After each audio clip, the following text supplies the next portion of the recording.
Madame la déléguée générale de l'ADER, Monsieur le directeur général adjoint de la BNDE,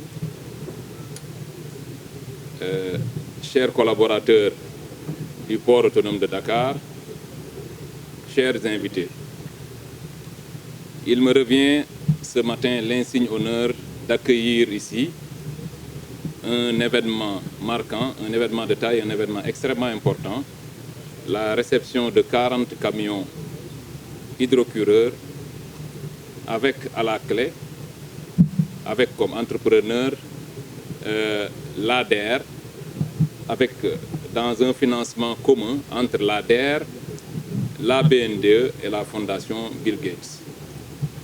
Au niveau du port autonome de Dakar, nous souhaitons en tout cas la bienvenue à l'ensemble des invités en insistant particulièrement sur Madame la déléguée générale qui pour nous, nous sommes ici présents à un double titre.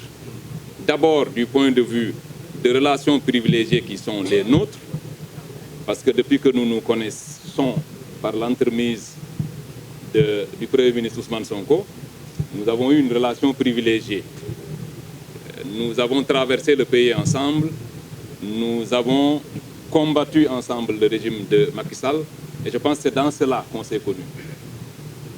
Sur un autre titre aussi, en tant que directeur général du port autonome de Dakar, nous nous sommes toujours tenus prêts à accompagner l'État dans l'ensemble des activités qui intègrent une intervention du port autonome de Dakar.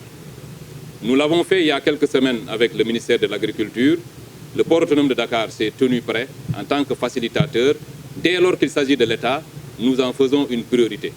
Aujourd'hui aussi, avec le concours du commandant et de l'ensemble de ses services, le commandant Diaw, nous avons tenu à jouer pleinement notre partition, qui est celle d'accompagner une initiative de l'État. Aujourd'hui, au niveau du port, je considère que nous sommes juste l'un des humbles rouages d'une énorme horloge qui est celle de l'État du Sénégal et du régime qui s'est installé à la tête de ce pays depuis l'année 2024. Nous jouons notre rôle et je considère qu'ici, on a une activité. On a aujourd'hui un événement qui va en droite ligne avec ce que souhaitent les autorités, à savoir le président de la République, Bassirou Diomaye Diakhar Faye, et le Premier ministre, M. Ousmane Sonko.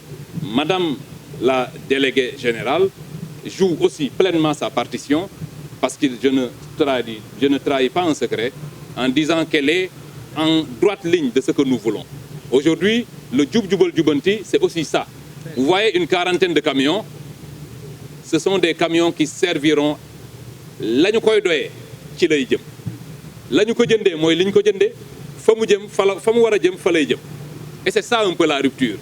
Aucun d'entre vous ne va douter de l'origine de ces camions ni de leur destination. C'est aussi cela la rupture. Nous nous sommes engagés à être un régime de vérité, un régime d'intégrité, mais surtout un régime d'efficacité.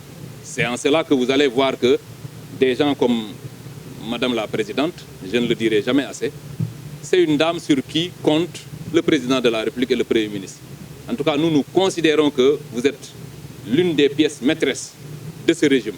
Et ensemble, avec la dynamique que nous avons, nous allons donc réussir. Je ne veux pas trop insister sur la parole parce que j'étais juste chargé de souhaiter la bienvenue aux uns et aux autres, mais je ne pouvais pas manquer d'apporter une petite touche politique à tout cela en disant que nous sommes tous engagés derrière les autorités à faire en sorte que d'ici 5 ans, le Sénégal que nous voulons, c'est-à-dire un Sénégal rénové, un Sénégal changé, un Sénégal qui marche droit vers le développement, c'est dans cela que nous sommes en train de travailler.